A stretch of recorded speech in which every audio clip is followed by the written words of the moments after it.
আসসালামু আলাইকুম, কেমন আছেন আপনারা? আশা করি সবাই ভালো আছেন। আমিও আপনাদের দোয়ায় বেশ ভালো আছি, আলহামদুলিল্লাহ। আজ বানাবো চিংড়ি মাছের বড়া। আর এই চিংড়ি মাছটা গুঁড়া চিংড়ি দিয়ে সবচেয়ে ভালো হয়। আমি চিংড়ি মাছটা খুব ভালোভাবে ধুয়ে এবং বেছে পরিষ্কার করে নিয়ে নিছি। আর পানিটাও ভালোভাবে ঝরিয়ে নিতে হবে। এখন একটি শিলপাটায় বা ব্লেন্ডারে দিয়ে এটা শুকনা করে, মানে যতটুকু সম্ভব এরকম শুকনা করেই বেটে নিতে হবে।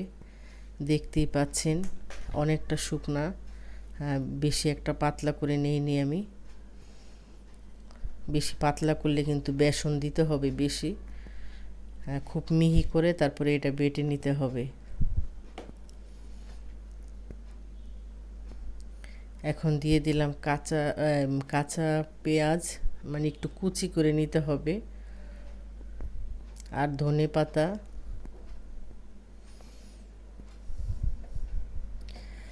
আপনারা চাইলে ধনে পাতাটা বাদ দিতে পারেন,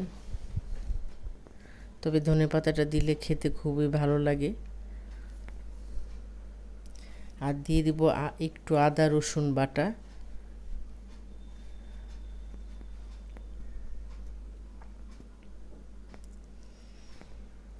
দিয়ে দিব জিরার গুঁড়া এবং বেসন। এখানে বেসন প্রায় হাফ কাপের চেয়ে একটু বেশি আছে। এখানে 4 টেবিল চামচ বেসন দিয়ে দিলাম,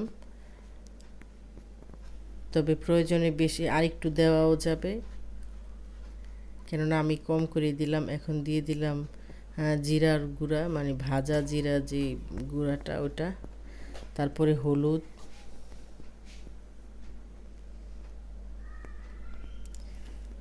ধনে গুঁড়া,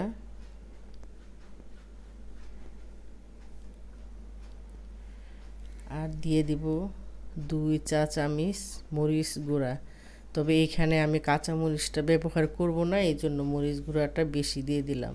একটু ঝাল ঝাল না হলে কিন্তু এটা ভালো লাগবে না, এই জন্য দিয়ে দিব পরিমাণ মতো লবণ।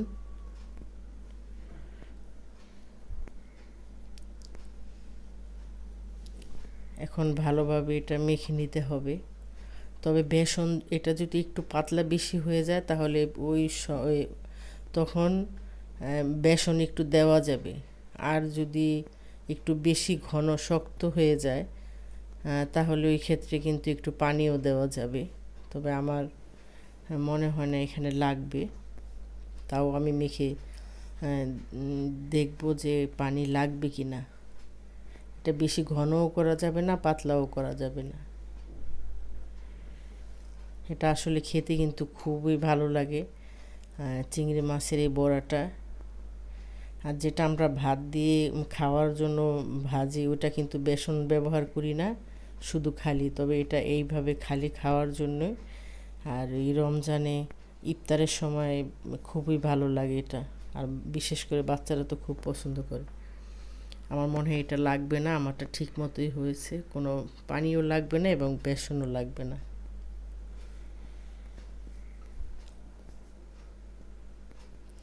এখন ভালোভাবে মেখে নিব।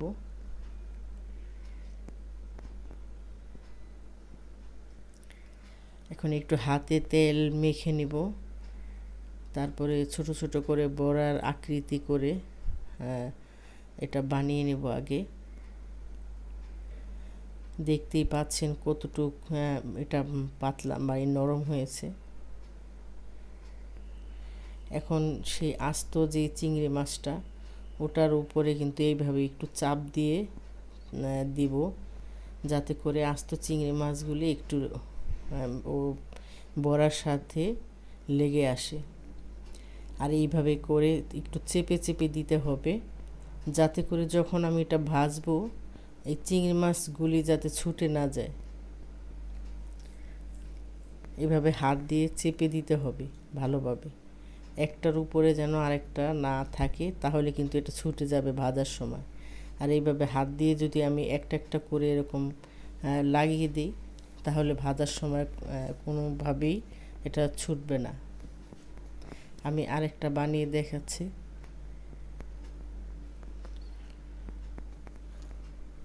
এটা বেশি একটা মোটা করা যাবে না, মিডিয়াম সাইজ করতে হবে। বেশি মোটা করলে কিন্তু ভিতরে হবে না, মচমচে হবে না। এইভাবে করে একটা একটা করে আমি আস্ত যে চিংড়ি মাছটা এটার প্রত্যেকটা ইসে আমি লাগিয়ে দেব। আর এইভাবে হাত দিয়ে চেপে চেপে তারপরে লাগাবো।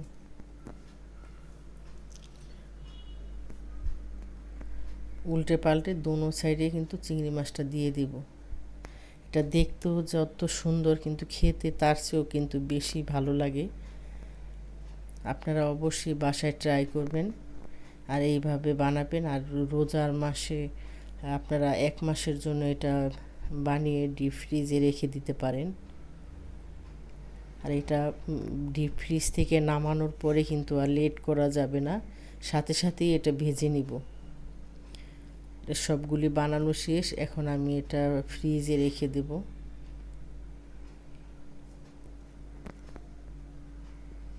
দেখুন প্রত্যেকটা কিন্তু চিংড়ি মাছ দেওয়া। আমার এই রেসিপিটি যদি ভালো লাগে তাহলে লাইক দিন, শেয়ার করুন। আর আমার চ্যানেলটি এখনও যারা সাবস্ক্রাইব করেননি এখনই সাবস্ক্রাইব করে ফেলুন। আর পাশে থাকা বেল আইকনে ক্লিক করুন, তাহলে যখনই আমি নতুন ভিডিও আপলোড দেব সঙ্গে সঙ্গে আপনাদের কাছে নোটিফিকেশন চলে যাবে। হ্যাঁ, আপনারা চাইলে দেখে নিতে পারেন। আর যদি কোনো প্রশ্ন থাকে তাহলে অবশ্যই কমেন্ট বক্সে লিখে জানান।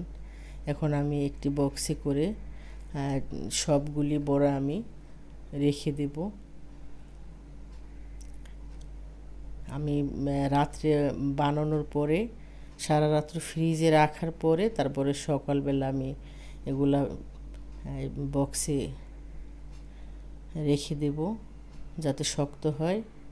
এইভাবে এটা যখন শক্ত হয়ে যাবে, বরফ জমে যাবে, তখন কিন্তু একটার সাথে আরেকটা লাগবে না। এখন একটি প্যানে তেল দিয়ে নিছি। এটা কিন্তু লো আঁচে আছে, বেশি একটা গরম হয়নি তেল। এইভাবেই দিতে হবে, বেশি গরম তেলে কিন্তু এটা ভাজা যাবে না। দেখতেই পাচ্ছেন তেলটা কিন্তু বেশি একটা গরম হয়নি, কেননা এটা এখন বরফ হয়ে আছে। এটা আস্তে আস্তে গরম হবে আর বরফটা জমাটটা খুলে যাবে।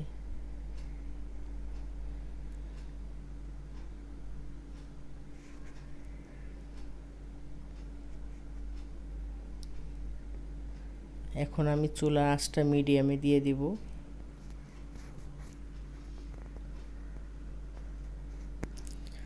তবে এটা যখন ভাজা হয়ে যাবে এটা উল্টে পাল্টে ঘন ঘন উল্টাতে হবে। যখন ভাজা হয়ে যাবে তখন কিন্তু এটা উপরে ভেসে উঠবে। যখন ভেসে উঠবে তখন বুঝতে হবে যে এটা ভাজা হয়ে গেছে, মানে ভিতরের অংশটা মচমচে হয়ে গেছে এবং ভাজা হয়ে গেছে। যতক্ষণ না পর্যন্ত ভিতরে কাঁচা থাকবে ততক্ষণ কিন্তু এটা ভাজবে না, তেলের উপরে উঠবে না। যখন এটা ভাজা হয়ে যাবে তখনই উঠবে।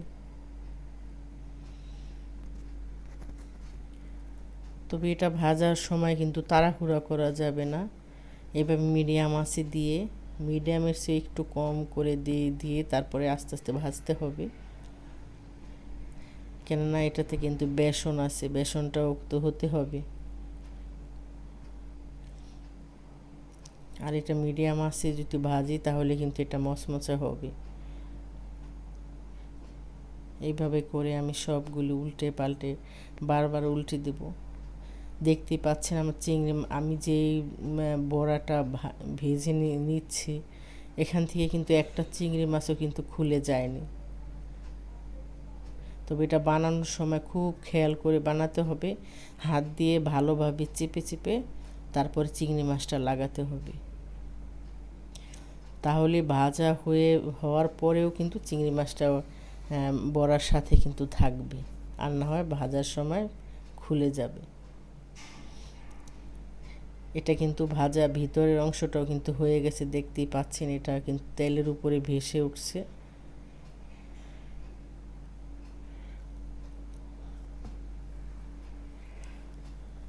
আমার এটা ভাজা হয়ে গেছে।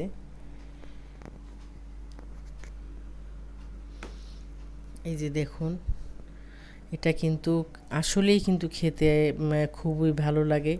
আপনারা অবশ্যই বাসায় ট্রাই করবেন, পরিবারের সবাইকে খাওয়াবেন, নিজে খাবেন। আর কেমন হলো আমার রেসিপিটি অবশ্যই লিখে জানাবেন। ভালো থাকুন, সুস্থ থাকুন, নিরাপদে থাকুন। আল্লাহ হাফেজ।